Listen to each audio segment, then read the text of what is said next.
Hi, నా పేరు వర్త శ్రీను. నాది డిగ్రీ యాక్చువల్లీ కంప్లీట్ అయ్యింది ఈ ఇయర్సే. అండ్ నెక్స్ట్ కంప్లీట్ అయిన తర్వాత నెక్స్ట్ ఏం పర్పస్ మీద వెళ్ళాలి అండ్ ఏం చేయాలని సిచ్యువేషన్లో నేను ఉండిపోయాను అనమాట. అండ్ ఆ పర్పస్లో నేను వచ్చేసి మా మామకి సజెషన్ అడిగాను అనమాట. తను ఉండి డిజిటల్ మార్కెటింగ్ సజెషన్ ఇచ్చాను అనమాట. ఆల్రెడీ తను ఉండి డిజిటల్ మార్కెటింగ్ శశి అకాడమీలో చేశాడని చెప్పేసి సజెస్ట్ చేశారు. అండ్ నేను వెళ్ళి అండ్ డెమో విన్నాను అనమాట.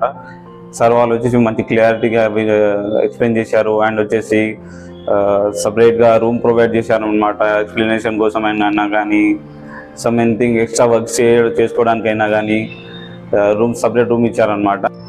ఇప్పుడు మా క్లాస్ వచ్చేసి మిడిల్లో ఉంది. అండ్ వచ్చేసి ప్రతి ఒక్క టాపిక్ సార్ వాళ్ళు వచ్చేసి క్లియర్ బిట్ టు బిట్ ఒక్కొక్క పాయింట్ క్లియరేషన్గా చెప్తున్నారు అనమాట. అండ్ నెక్స్ట్ వచ్చేసి ఇప్పుడు నేను వచ్చేసి ఈ డిజిటల్ మార్కెటింగ్ ఎందుకు తీసుకున్నాను అంటే, నెక్స్ట్ వచ్చేసి బిజినెస్ పర్పస్ మీద నేను మా మామ సజెస్ట్ చేయడం వల్ల బిజినెస్ పర్పస్ మీద చేద్దామని చెప్పేసి డిసైడ్ అయ్యాను అన్నమాట. మీరేమైనా డిజిటల్ మార్కెటింగ్ చేద్దాం అనుకుంటే the best suggestion is Shashi academic. Thank you.